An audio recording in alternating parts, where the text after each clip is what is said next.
أعوذ بالله من الشيطان الرجيم. Assalamualaikum warahmatullahi wabarakatuh. Alhamdulillah, amin.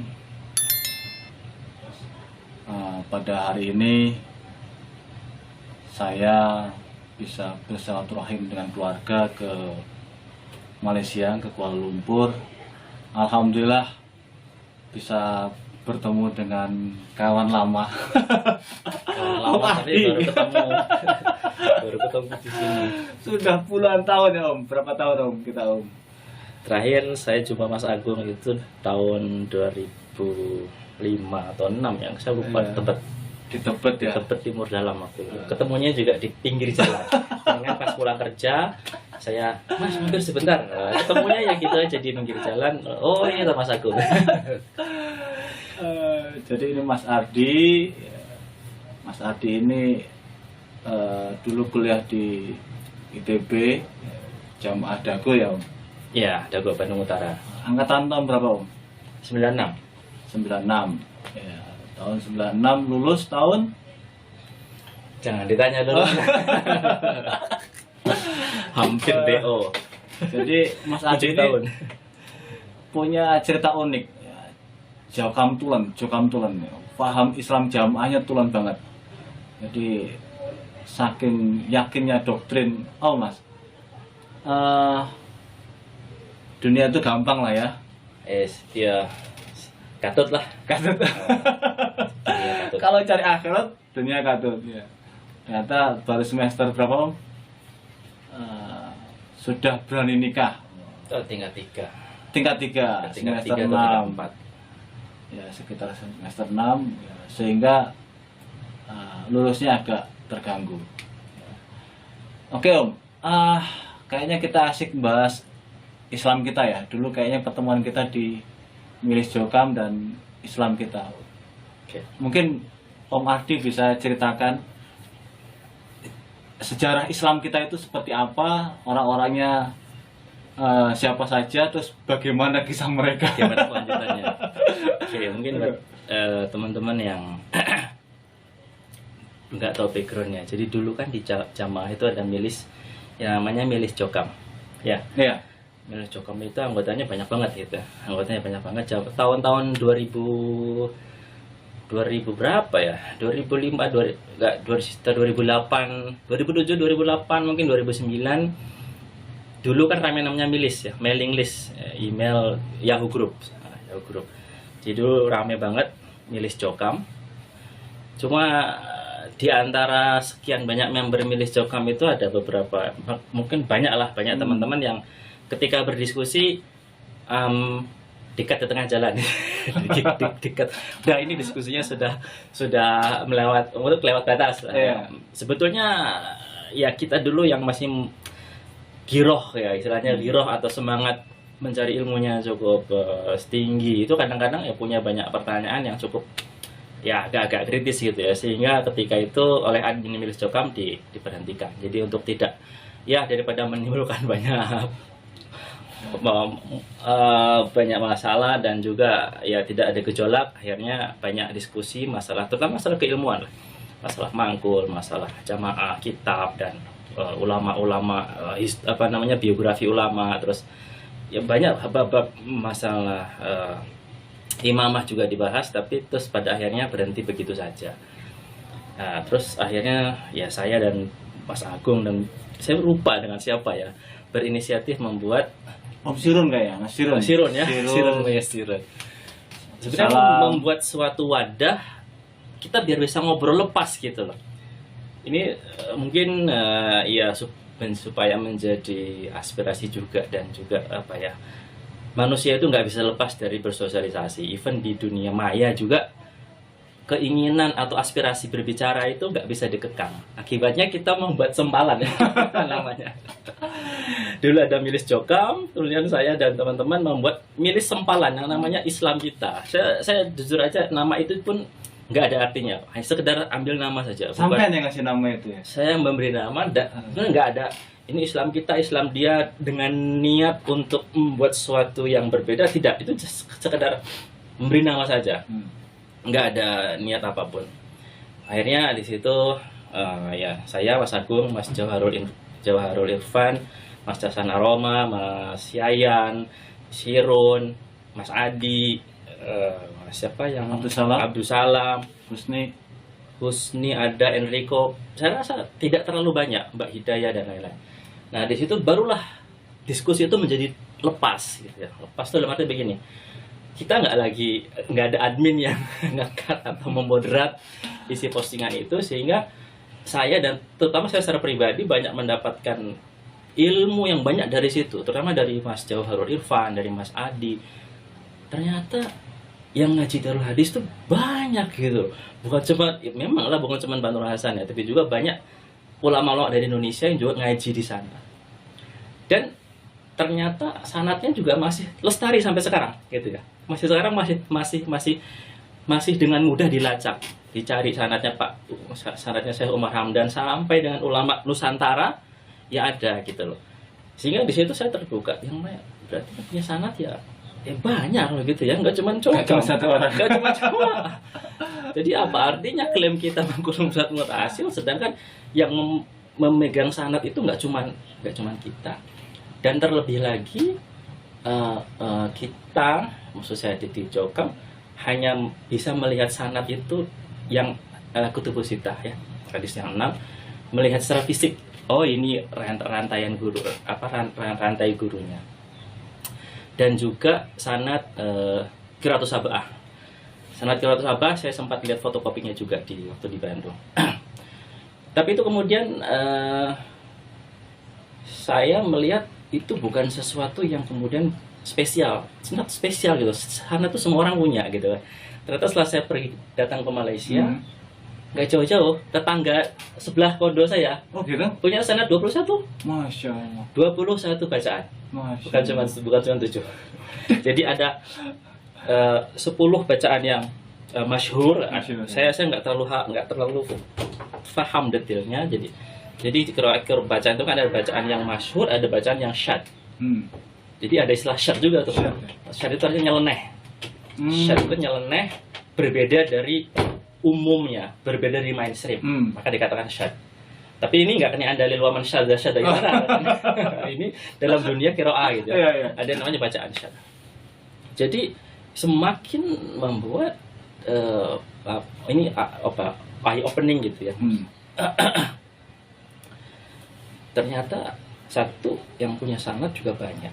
Kemudian dari diskusi di milis Islam kita juga, ternyata orang-orang yang punya pertanyaan dan pemikiran seperti saya tuh banyak ternyata.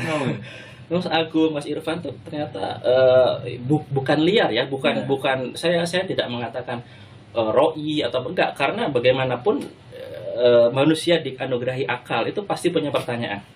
Pasti ada, kenapa begini ya? Memangnya hanya Banur Hasan yang ngaji? Itu pertanyaan yang sangat lumrah gitu, sangat lumrah. Dan ketika satu yang saya ingat kalau nggak salah ya, satu ulama Indonesia terkemuka juga, Syekh Yasin Al-Fadani kalau nggak salah, dari Padang. Ternyata ada juga ulama yang sebetulnya pada tahun itu belajar bersama-sama dengan Banur Hasan dan tidak pulang ke Indonesia. Dia tidak pulang ke Indonesia dan bahkan terus mengajar di sana. Nah, jadi di situ saya mengambil kesimpulan begini, Mas Agung, bahwa dakwah yang diinisiat oleh Banur Hasan di tanah Jawa ketika itu sebenarnya is a part of dakwah secara global sebenarnya gitu loh. Jadi enggak, dan dia bukan sesuatu yang spesial banget, ini yang hanya satu-satunya murni, tidak. Itu adalah salah satu manhajnya Bapak Haji Nur Hasan dengan cara seperti itu. Manhajnya atau metodenya Kiai Haji Hasyim Asy'ari begitu. Nah, cara dakwahnya Kiai Haji Ahmad Dahlan begitu. Dan banyak ulama-ulama yang alumni baik itu Saudi maupun dari Saudi maupun dari Azhar, kan mereka punya warna yang berbeda. Tapi ketika pulang mereka mempunyai cara dakwahnya masing-masing. Nah, di situ saya kemudian berusaha untuk netral, kemudian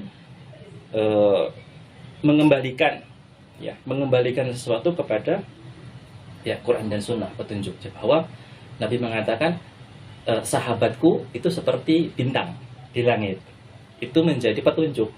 Jadi ketika malam gelap gulita di luar, kita nggak bisa ngeliat arah, lihat bintang. Oh, rasi bintang galaksi di sana, bisa ada Scorpio di sana. Saya nggak apa. Berarti oh sana utara, sana selatan. Kan petunjuk. Begitu juga ketika kita hidup di zaman sekarang, sudah mungkin orang lihat carut marut lah, mungkin zaman Syar atau bagaimana. Dan saya mendapat faedah betul dari kejadian sekarang, di mana ada ulama kita yang dinonaktifkan, kemudian juga banyak gesekan-gesekan secara sosial di masyarakat, terutamanya bab imamah, bab baiat gitu kan. Dulu itu ada seorang sahabat yang tidak mau berbaiat karena sedang terjadi konfrontasi antara dua khalifah yang bersaing gitu. Bayangan, sahabat loh itu, sahabat loh, bukan Habib, sahabat. Kan kayak Abdul bin Zubair kalau nggak salah.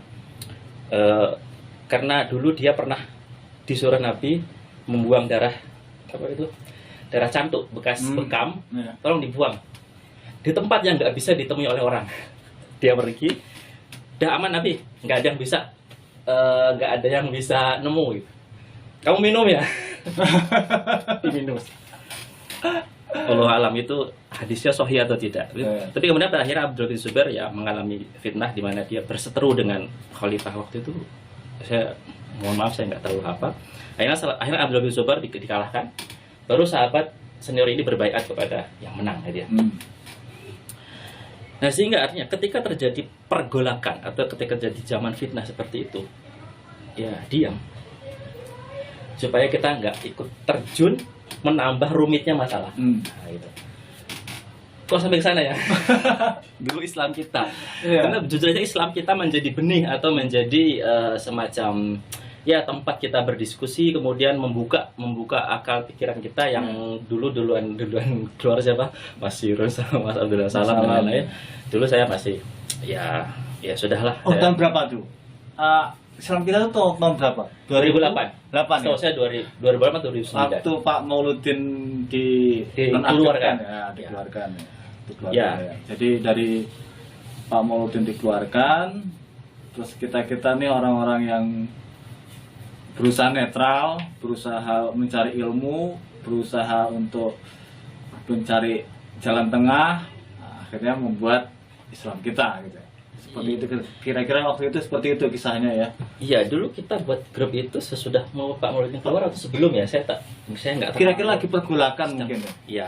Laki-laki panas-panasnya itu. Iya, terus akhirnya karena mungkin karena faktor itu juga ya, mungkin faktor daerah ya, dari Sulawesi kan. Teman-teman kita dari Sulawesi juga banyak yang waktu itu saya jujur aja nggak terlalu, saya menganggap itu pilihan mereka untuk keluar. Tapi sejak saat itu saya memang tidak berpendapat dan tidak menyimpulkan mereka murtad. Tidak ada kata murtad dalam kamus saya terhadap mereka yang keluar. Itu pilihan mereka untuk keluar. Ketika itu saya masih ngaji, masih sambung, masih tertib. Sekarang sama. Saya masih tertib sebetulnya. Gitu ya. Ya kadang-kadang males. Ya karena gini aja, jujur aja Mas. Bukannya ini ada satu hal yang mungkin cukup krusial dalam berusaha saya sampaikan. Ini kalau saya salah ya mohon ditegur. Mungkin karena ini pendapat saya sendiri.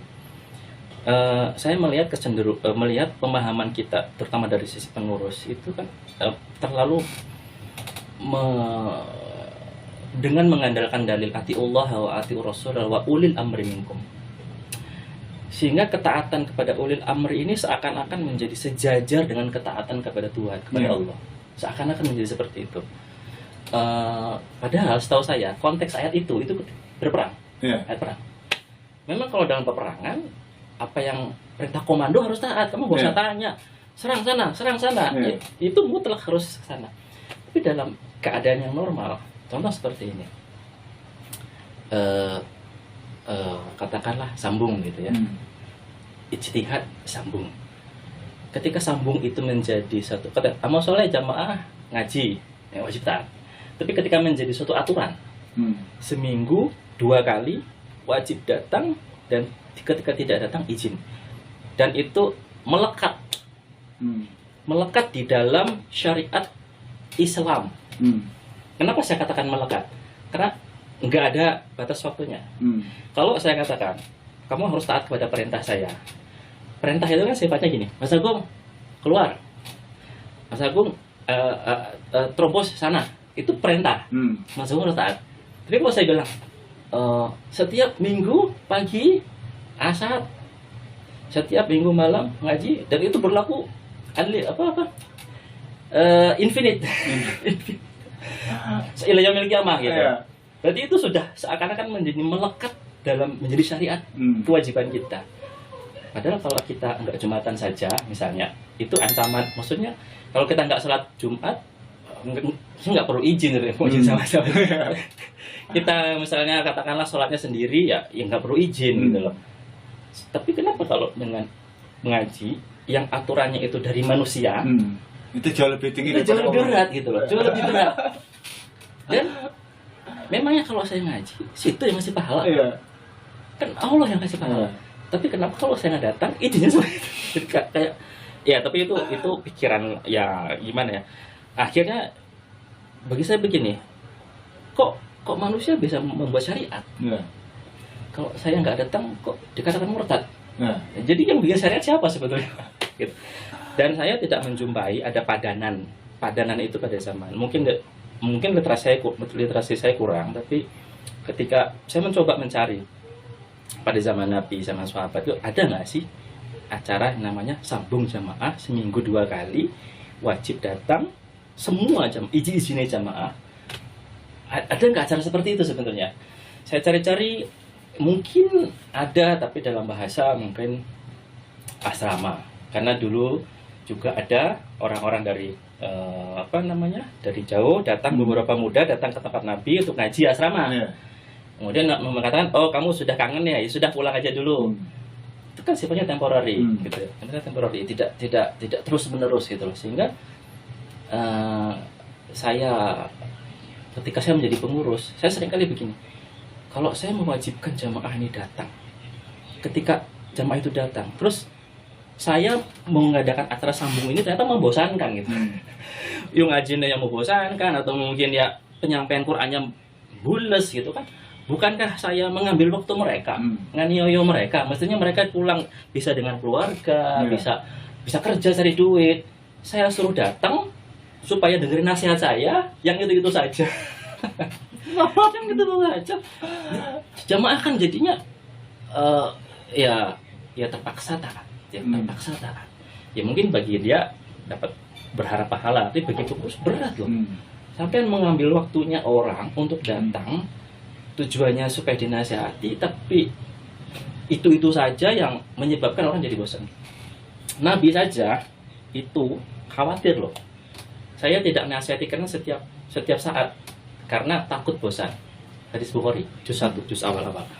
Nah, jadi di situ saya itu kritik lah, maksudnya bukan sesuatu yang mendasar, tapi sebetulnya perlu difikirkan juga, karena bagaimanapun juga kita meramut jamaah ya, manusia yang mempunyai sifat ya ada kalanya bosan.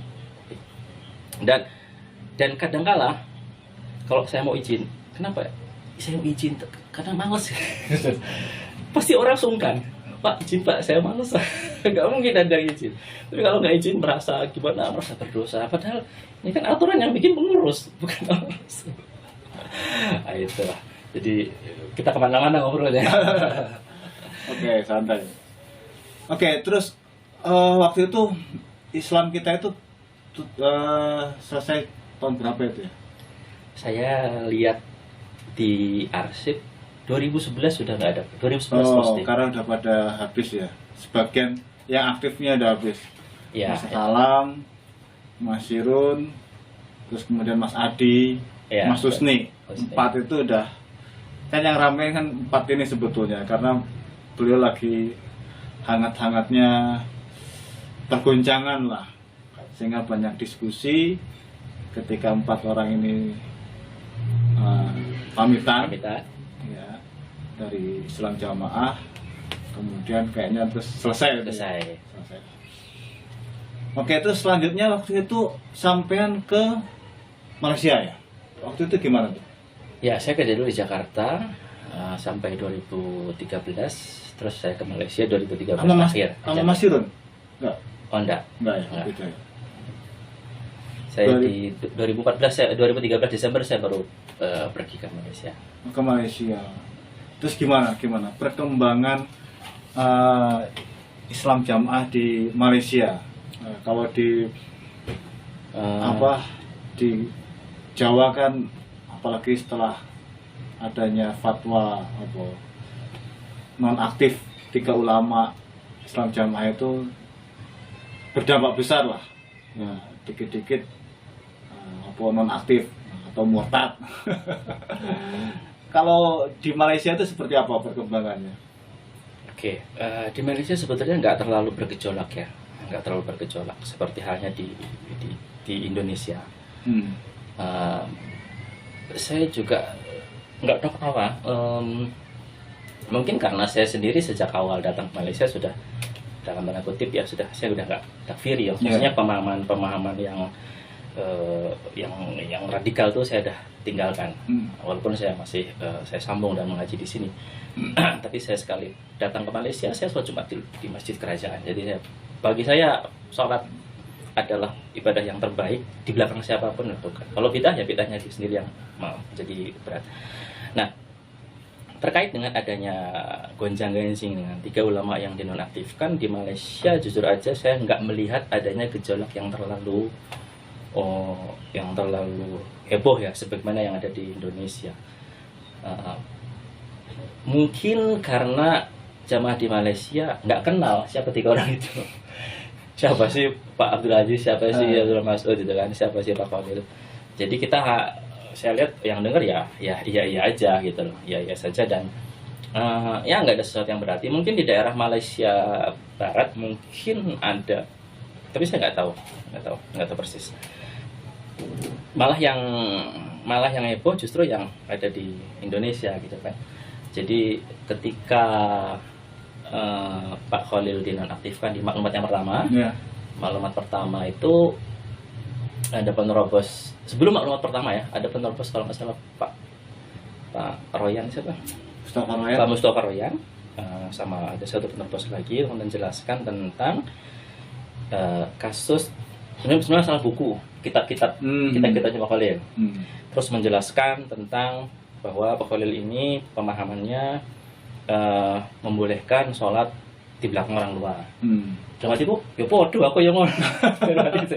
Podo. Jadi selama ini aku bener dong. Menurut aku tadi aku bener. Terus sampai penerobos pertama datang, kemudian penerobos yang kedua datang beberapa minggu berikutnya mengumumkan tentang maklumat pertama bahwa Pak Khalil dinonaktifkan. Waktu itu, aku kenean semua itu pemahamannya Pak Khalil sama dengan saya. Jadi ya sudahlah, selama ini saya memang benar menurut pemahaman itu gitu. Cuman ya saya nggak terlalu frontal dan saya tidak mengumpan kepada siapapun. Sehingga beberapa saat kemudian baru saya sowan ke Pak Wakil ya daerah, mengatakan yang sebenarnya bahwa Pak, sebetulnya apa yang diteroboskan kemarin itu oleh penerobos, ya saya ya kenean begitu. Menurut saya, pemahaman saya Islam itu ya begini, sholat itu ya boleh di belakang orang luar, menikah juga ya sebetulnya sah, boleh dengan orang luar. Terus pokoknya 73 golongan itu, yang satu itu masuk surga, ya 72 itu artinya ya terancam neraka. Itu bukan sesuatu yang mutlak, karena dalil 73 itu sebetulnya masuk dalam kategori hadis-hadis akhir zaman. Hadis-hadis akhir zaman itu sifatnya prediksi Nabi, petunjuk nanti akan terjadi begini loh. Dia itu nggak bisa dijadikan sebagai hukum yang qat'i kan. Itu samar. Wahya al-jamaah itu ma'ana alaihi washabi.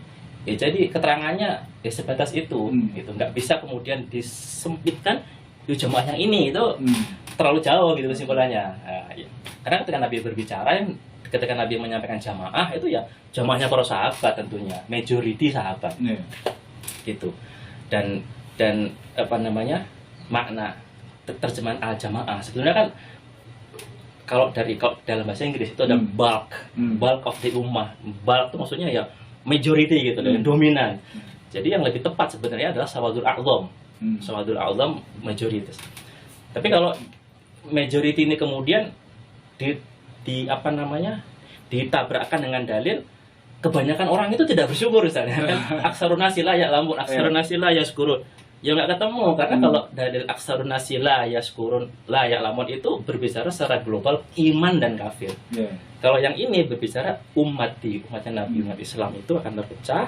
Nah, kamu ikut yang mayoritas, yang paling banyak, karena Allah tidak akan mengumpulkan umatku dalam kesesatan.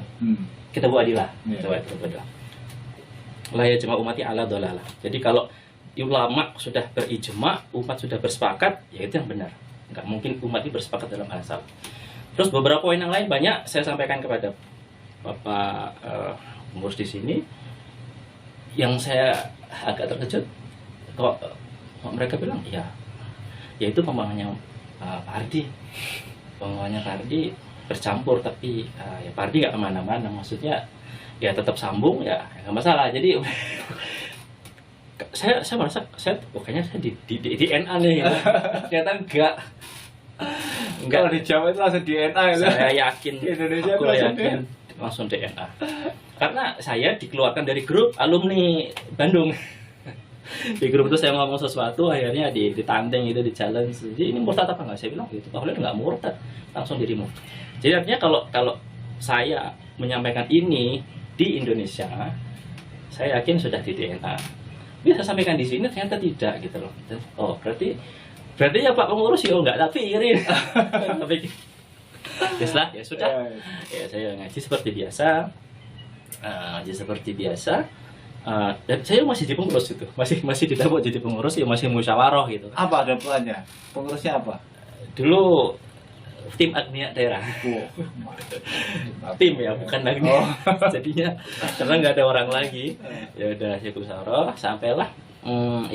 Waktu itu saya udah bilang saya mau mengundurkan diri, tapi kata Pak daerah nggak usah lah, kita sama-sama merambut jamaah di Kuala Lumpur. Ya udah Pak, baik Pak. Terus sampai waktu 1, 2, 3 sampailah keluar yang 30 poin. Keluar yang 30 poin itu saya udah lihat, wow ini saya kenalan semua ini 30 poin.